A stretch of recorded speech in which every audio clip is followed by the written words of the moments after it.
Sebagai produser, melihat sambutan dari teman-teman tadi, teman-teman kita semua penonton, teman-teman media, gimana Mas, ada yang mau disampaikan ke teman-teman media Mas? Ya, terima kasih. Apa ya masih, maksudnya masih, karena kan pada saat kita membuat film gitu ya, kita sebenarnya tidak pernah, ya kita pasti berusaha gitu sebaik mungkin, tapi sebenarnya sebelum ditonton penonton di apa ya dipresentasikan ke penonton, kita nggak pernah tahu bahwa ini sebenarnya works atau enggak, ini seperti apa gitu. Dan di saat ini pun sebenarnya senang banget gitu ya, karena paling tidak dari pemutaran tadi bioskop sebesar ini penuh, itu dulu aja saya sudah senang sekali gitu. Dan mudah-mudahan nanti memang responnya juga bagus, apresiasinya bagus gitu, karena apalagi buat saya ini pengalaman bisa dibilang pertama gitu ya, membuat film genre gitu yang biasanya lebih banyak drama. Jadi sebenarnya juga sebagai produser pun terus ada pertanyaan gitu, seperti apa ya kalau misalnya kita mau bikin film genre terutama horor, itu bentuknya seperti apa dan sebagainya gitu. Dan ya akhirnya hari ini premier dan bertemu dengan penonton, ya senang sekali. Mas Viva Ispansyah, terima kasih Mas Viva. Kita ke sutradara kita, tepuk tangan dong buat Mas Eden. Wow Mas, film pertama, film panjang pertama dan dapat sambutan yang sangat luar biasa. Tadi aja sebelum, terima kasih teman-teman yang masih setia. Tadi sebelum mulai aja udah terharu. Terus bagaimana setelah menyaksikan teman-teman, ternyata sangat luar biasa puasnya Mas Eden, silakan.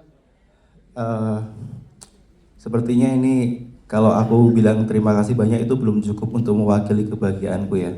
Tapi saya benar-benar bahagia karena pada akhirnya film ini bertemu dengan penontonnya di sini, dan aku merasakan euforia penonton semua yang ikut menikmati film ini, ikut merayakan film ini, dan itu buat aku menjadi energi yang sangat besar untuk aku tetap akan membuat film-film setelah ini juga. Yes, itu dia Mas sutradara kita, Mas Eden, terima kasih. Nanti kita ke pemain, nanti kita berikan kesempatan buat teman-teman media yang ingin bertanya terlebih dahulu kepada jajaran cast dan filmmaker. Silakan, ada yang ingin bertanya, teman-teman media? Ya, silakan Pak. Namaku Yan dari Demi Film. Mas Iva, Mas Eden, saya senang sekali dengan film ini karena saya menyebutnya ini film horor dan sub genre ada monster. Cuma sayangnya sampai film selesai monsternya nggak diperlihatkan kemana itu hilangnya monster atau makhluk yang seperti hewan itu. Sedangkan kepada Mas Wani, ternyata dia punya ilmu wawarotek, cuma sayangnya kurangnya satu di sini, jaga sembungnya belum muncul. Oke, makasih. Jadi monster ya Pak Yan ya. Mungkin ada jawaban Mas Eden, silakan. Iya, biar setelah ini ada Angkara Murka 2 yang akan menjawab. Itu dia kuncinya. Para pemain siap ya? Oke ya, Angkara Murka 2 kalau ada siap terus, oke. Mas Wani yang hidup lagi, siap. Baik, ada lagi teman-teman media? Silakan yang ingin bertanya terlebih dahulu. Oke, sebelum teman-teman media ada di depan? Mau?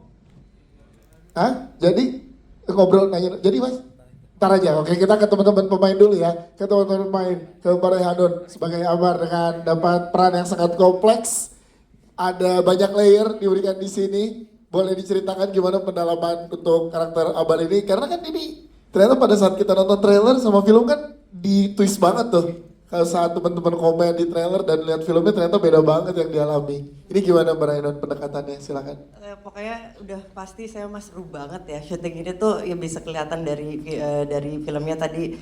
Memang aduh nontonnya di layar besar banget kayak gini juga ternyata tuh wow gitu. Buat saya pun juga yang bermain pada saat syuting tuh langsung kayak lupa aja gitu semuanya, proses syutingnya tuh oh iya waktu itu gini, cuman tuh vibesnya tuh begitu. Tadi ada yang teriak pas lagi menggal pala dan segala macam, itu excitement tersendiri gitu buat saya yang dengar langsung. Dan proses syutingnya tuh sangat menyenangkan gitu. Dan untuk berperan sebagai Ambar tuh saya sayang banget sama karakter Ambar. Tapi ya kasihan mandornya jadinya mati ya.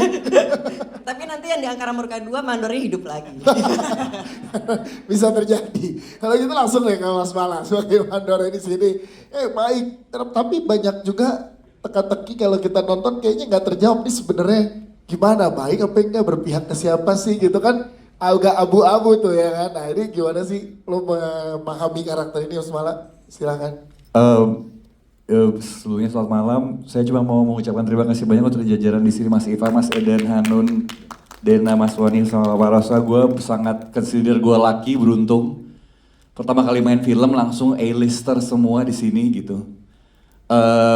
Kalau pemahaman, seperti saya udah sering ngomong sama Hanun juga sering bilang, pemahaman strang layer emang belajar banyak sama Mas Eden juga ngobrol. Lokasi pun juga sangat membantu sih sebenarnya untuk akhirnya menemukan karakter.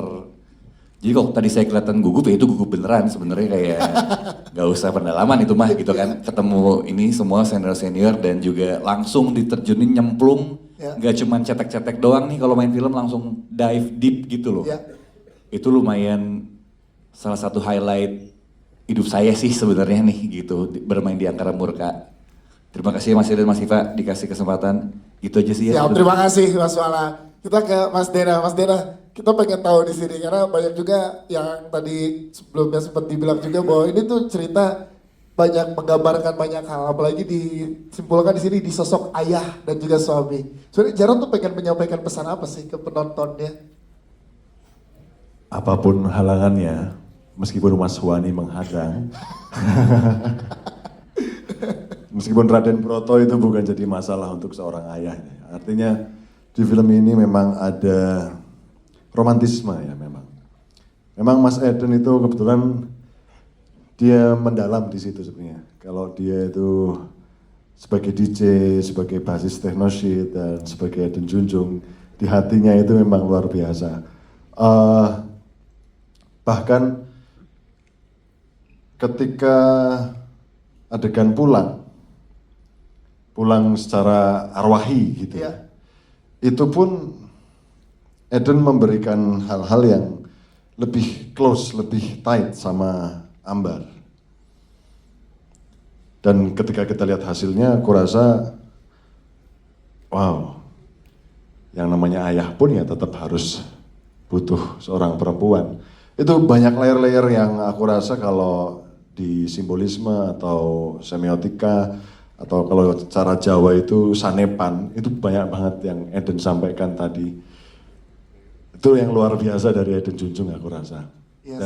Dan Jarod, ya aku berterima kasih sama Mas Iva, sama Eden, sama semua keberadaan yang ada di Angkara Murka karena pengalaman Jarod khususnya pula ketika di liang kubur itu luar biasa. Boleh dong diceritakan luar biasa gimana sedikit ke teman-teman media? Iya, karena kebetulan ada Om Rosa di sini ya. Saya termasuk yang cukup belajar banyak dari Om Rosa, aku rasa. Buat saya itu banyak Om, meskipun sedikit ya. Jadi kalau bahasa Om Rosa mengutip Stanislavski misalnya, yang itu kalau di bahasa leluhur kami ya, itu ngeng atau magic if. Jadi ketika masuk ke liang kubur itu saya nyaman sekali justru. Saya sangat merasa nyaman sekali. Itu pengalaman yang mahal menurut saya. Saya nggak mungkin saya mempocong diri saya sendiri kemudian masuk liang kubur. Iya. Tapi jangan keburu ya. Itu sih. Itu tentu memberikan banyak pelajaran pada saya. Dan apa yang saya rasakan, terlebih ternyata Ambar adegan terakhir membuang berlian itu. Itu terasa. Jadi memang pengalaman pemain sebenarnya ketika ada di set, kami rasa sangat susah untuk digambarkan sangat detail ya. Tapi kami terima kasih sama Mas Eden, sama Mas Iva, sama Angkara Murka karena perasaan di dalam kubur itu sangat mahal harganya. Itu dia, terima kasih Mas Aksana Dena, terima kasih. Sama-sama. Pak Wani, kita luar biasa juga penampilan Pak Wani di sini, banyak adegan intens, apalagi pada saat ritual tadi. Ini kita pengen tanya Pak Wani, bagaimana risetnya dengan karakter yang diperankan barusan Pak Wani, silakan. Terima kasih. Sebenarnya tadi saya sempat ngobrol sama Dena, jadi di dalam permainan itu kita tidak bisa menyangka bahwa semuanya tergantung diri kita. Kita mesti menyerahkan itu kepada lawan main, percaya kepada sutradara, percaya kepada seluruh elemen artistik yang berlangsung. Itu yang kalau saya ditanya risetnya seperti apa, jadi saya cerita bahwa pada saat-saat akhir saja saya menemukan cara-cara ketawa itu. Di awalnya enggak gitu. Itu sebabnya semua saya serahkan pada orkestrasi dari seluruhnya. Itu yang menyebabkan kemudian saya agak terperanjat. Karena saya sebelumnya belum pernah nonton previewnya, belum. Baru kali ini saya menonton. Dan semua di luar ekspektasi saya. Itu tadi yang saya maksudkan, saya mesti mempercayai seluruh elemen artistik yang berlangsung. Film yang ditepuk tangani penonton itu bagi saya masih dalam tanda kutip menggelikan gitu. Menggelikan. Tapi dalam pengertian yang positif ya, artinya irama yang dibikin oleh sutradara mungkin sampai kepada penonton, sampai pada perasaan penonton, sehingga pada satu poin tertentu secara aklamatif tanpa kesepakatan penonton bertepuk tangan. Itu buat saya mengejutkan gitu. Saya berterima kasih dan memberi selamat khususnya kepada Eden Junjung, dan terima kasih Mas Iva. Saya menonton ini sebagai pemain, saya sangat terharu. Sungguh saya sangat terharu. Bahwa film ini baik atau tidak itu terserah kepada penonton. Terima kasih. Mawani, terima kasih, tepuk tangan dong buat Mawani. Mas Rosa, ini menarik saat kita pengen ngobrol di sini dengan teman-teman media dan dapat sambutan yang luar biasa dari penonton. Banyak peran yang dimainkan oleh Mas Rosa, dan kali ini kita pengen tahu pendekatan emosional karena kena banget gitu dengan seorang yang kayaknya punya masa lalu yang kelam gitu, dan diceritakan sedikit. Bagaimana Mas Rosa dengan orkestrasi teman-teman cast lainnya? Silakan. Ya, kalau dari sisi ayah itu kan dia orang yang kehilangan di sini. Menarik banget ketika Eden Junjung membuat semuanya nggak sangat hitam putih, nggak semuanya clear, sehingga kalau tadi saya nonton saya ngerasain misteri setiap manusia yang ada di situ gitu. Artinya bahwa Anda juga punya misteri. Dan ketika sosok ayah yang saya perankan itu saya ngerasain banget begitu kehilangan anak kayak kehilangan hidup gitu. Jadi bahkan bagian yang lain dari yang menyoal soal anak itu jadi hambar aja gitu. Kemudian ya mengejar apa yang harus dikejar seorang ayah untuk cintanya yang hilang gitu. Jadi itu juga refleksi yang ada di Ambar juga, yang bagaimana kehilangan satu pemimpin. Kalau di Ambar kan kehilangan ayahnya, kalau saya kehilangan anaknya. Tapi kita memang akan selalu kehilangannya. Lalu menariknya di sini tadi ketika Pak Ian tanya kenapa monsternya nggak diperlihatkan dengan jelas. Kayaknya monster itu ada di kita juga ya, kalau menurut saya ya gitu. Jadi kalau dari skala yang kita lihat bareng-bareng, ini pembacaan saya atas karyanya Junjung, bahwa di setiap kita punya binatang. Ada binatang yang jinak, ada binatang yang seram. Semakin tinggi kita mengejar sesuatu yang lebih besar dari kita sendiri, maka kamu sedang memelihara monster di dalam hidupmu gitu. Itu ada di Pak Broto. Dan ketika tepuk tangan tadi di titik di mana kita semua penonton itu membela kebenaran, saya happy sekali bahwa kita hari ini masih mau membela kebenaran. Nah, tepuk tangan kita tepuk tangan itu tadi. Makasih. Terima kasih. Berarti di kita ini masih monster yang jinak ya. Kita kembalikan ke teman-teman media terlebih dahulu. Silakan, ada yang bertanya? Ya, boleh. Nama media dan pertanyaannya. Ya, halo, selamat malam. Saya Ari dari Warta Kota. Mau nanya pertama ke Mas Eden. Tadi sempat ada cerita menarik dari Sukatani ya, yang mengisi soundtrack juga di film ini. Katanya dia baru 2 minggu rilis lagu ini langsung ditawarin sama Mas Eden. Pertanyaannya, kenapa Sukatani Mas, sementara banyak band-band punk yang mungkin mengangkat isu tentang buruh seperti ada The Brandals juga ada juga, lalu ada Marginal juga, dan juga band-band yang lainnya. Mungkin pertanyaannya kenapa Sukatani, dan setelah film rilis kayak momen momen juga gitu buat Sukatani untuk comebacknya dia setelah masalah kemarin itu. Terus pertanyaan kedua untuk Mbak Rayhanun melihat medannya tadi cukup berat gitu, batu-batuan, hutan, lokasi syutingnya. Mungkin bisa berbagi cerita sedikit gitu Kak Rayhanun, perjuangannya selama syuting di medan seperti itu seperti apa gitu, susahnya dan mungkin banyak juga kendala-kendala juga kah yang dihadapi gitu. Makasih. Siap, terima kasih. Ya happy terus. Happy terus ya. Sebelum ke Mbak Rayhanun, ke Mas Eden dulu, silakan Mas Eden. Ya, terima kasih pertanyaannya. Ya pertama karena secara personal saya sendiri salah satu penggemar Sukatani ya. Jadi beberapa pentas yang Sukatani tampil itu saya hadir untuk menonton langsung di situ. Dan secara kebetulan bebarengan dengan proses saya ingin merilis Angkara Murka ini, teman-teman Sukatani juga merilis lagu yang menurut interpretasi pribadi saya ini senada dengan film ini. Jadi kenapa tidak saya mencoba menawarkan kepada teman-teman Sukatani, dan alhamdulillahnya ketika saya mencoba mengontak langsung mereka merespon ini dengan positif. Jadi aku pikir mungkin ini yang dinamakan jodoh, kita saling bertemu bahkan karena kita tidak merencanakan. Yes, emang udah jodohnya.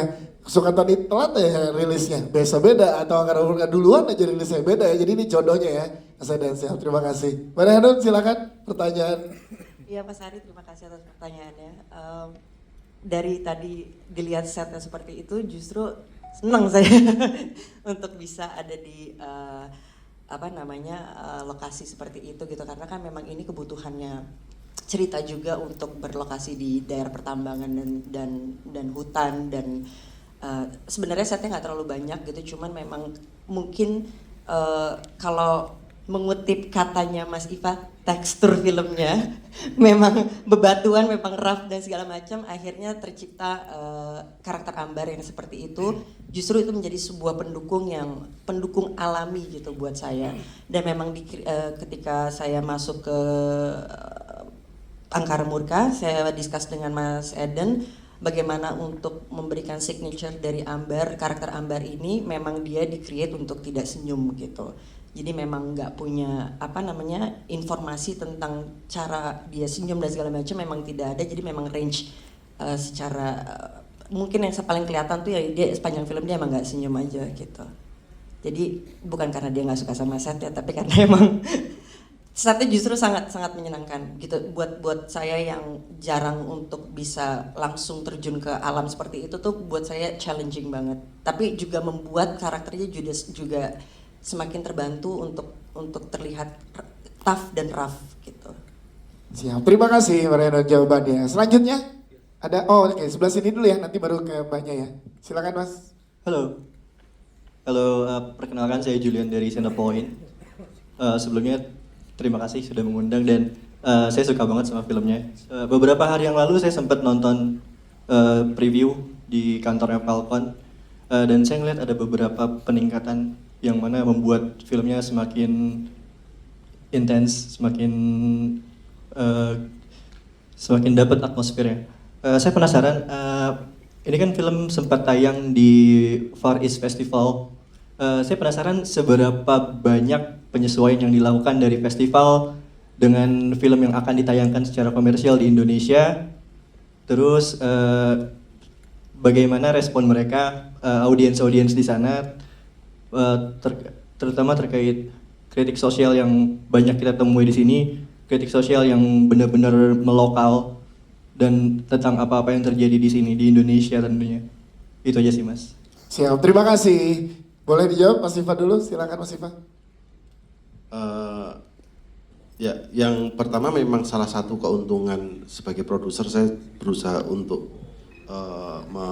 melaunch untuk pertama kali filmnya di festival, karena biasanya festival itu kita gunakan salah satunya sebagai medium promosi sebelum gitu film itu rilis secara theatrical rilis di Indonesia gitu. Nah di situ memang bisa dibilang respon-respon, reaksi, preview dan sebagainya itu biasanya kita masih punya ruang gitu untuk memperbaiki dalam konteks biasanya tidak major gitu kayak, tapi dalam konteks audio gitu, warna apa segala macam, special effect dan sebagainya yang biasanya di wilayah post produksi. Itu mungkin juga salah satu yang kalau misalnya pernah ikut preview, versi final ini adalah hasil ya dari beberapa preview yang kita lakukan, dan kita terus melakukan perbaikan gitu, terutama dalam hal-hal itu gitu.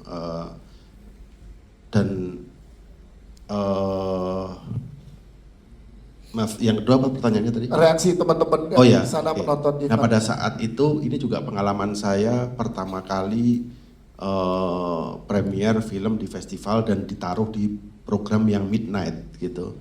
Karena biasanya saya film drama biasanya paling malam jam 7, ini diputar bahkan jam 12 lebih, jam 12 lebih 5-an gitu. Jadi diputar jam 12 dan itu menyenangkan sekali walaupun penontonnya tidak sebanyak kalau misalnya siang hari, tapi saya tahu betul bahwa penonton-penonton itu merupakan penonton yang sangat excited dan passionate untuk film-film seperti itu gitu. Karena dari situ, tapi memang yang mungkin ya karena setelah itu memang program ini tidak begitu ada Q&A, jadi saya tidak begitu presisi tahu responnya. Tapi sepertinya memang penonton di Indonesia ini lebih ngerti konteksnya gitu, lebih konteksnya tentang Raden Broto, tentang karakter perempuan, karakter anak-anak, tekstur tempatnya gitu, terus kemudian karakternya kan hampir semuanya Eden benar-benar mempresentasikan dengan baik gitu setiap karakternya di sini gitu, karakter Bugel, karakter Lukman, Gufar, bahkan semua elemen itu ada itu. Nah layar-layar yang sangat detail gitu, misteri yang berlayar-layar itu yang rasanya memang di Indonesia sangat lebih memahami gitu, lebih memahami konteksnya seperti itu. Kalau di luar mereka melihatnya sangat tertarik dengan mereka menyebutnya rural horror gitu. Mereka mengidentifikasikan rural horror yang mereka jarang sekali melihat horror yang setnya di pedalaman pedesaan yang mereka nggak pernah lihat gitu. Nah konteksnya itu menarik buat mereka, mungkin buat mereka itu lebih menarik karena buat teman-teman di Indonesia bisa jadi ngerti konteksnya, itu lereng gunung mana, atau bahkan kalau diputar di Jogja mereka tahu ini syutingnya di mana gitu. Nah itu mereka lebih tertarik di situ, tapi konteks seluruhannya penonton Indonesia rasanya lebih menangkap layar-layar ceritanya gitu. Siap, seperti itu ya Mas. Oke, tepuk tangan sekali lagi teman-teman untuk jajaran cast dan filmmaker. Sebenarnya kita masih boleh satu lagi ya. Oke, silakan. Ya, boleh sebutkan nama, media dan pertanyaannya. Halo, perkenalkan aku Joy dari Metro TV. Ini tadi kan juga menggandeng Sukatani dan juga tadi filmnya juga kaya akan isi terhadap bagaimana keserakahan, terus pesan-pesan moral yang ada. Apakah ini juga bentuk dari kritikan terhadap situasi saat ini di Indonesia? Mas Edan silakan. Terima kasih Mas. Iya, untukku pribadi, film juga mediaku untuk menyuarakan keresahanku pribadi ya. Walaupun pada akhirnya apa yang ada dalam film ini saya kembalikan lagi kepada penonton bagaimana pembacaannya. Tapi aku pikir aku sebagai kreatornya, aku memang merespon tentang kondisi yang ada di sekitarku, kondisi masyarakat sekarang melalui medium film ini.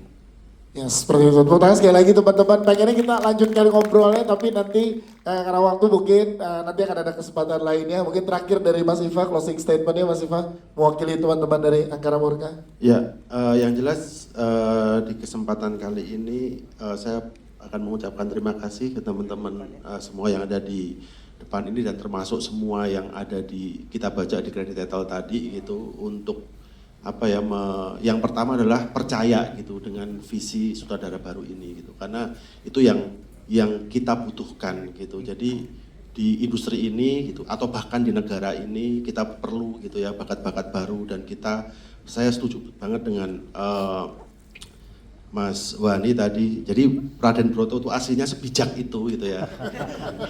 Aslinya gitu. Bahwa saya setuju gitu bahwa sebenarnya memang percaya gitu ya. Percaya itu penting, dan untuk itu dari awal saya istilahnya separuh mengajak bekerja tapi separuh minta tolong gitu, bahwa yuk kita saya lagi produseri Sutradara Baru dan mari kita percaya gitu visinya, dan sangat menyenangkan sekali gitu melihat hasil orkestrasi tadi gitu. Bahkan kadang-kadang saya lupa gitu bahwa ini film pertama loh gitu. Ini film panjang pertama yang kadang-kadang kita masih mungkin ada kelemahan di sini, tapi nonton tadi itu saya juga sebagai produser melihat hasilnya ya lupa bahwa saya tuh sedang memproduksi sutradara film panjang pertama. Jadi selamat Eden,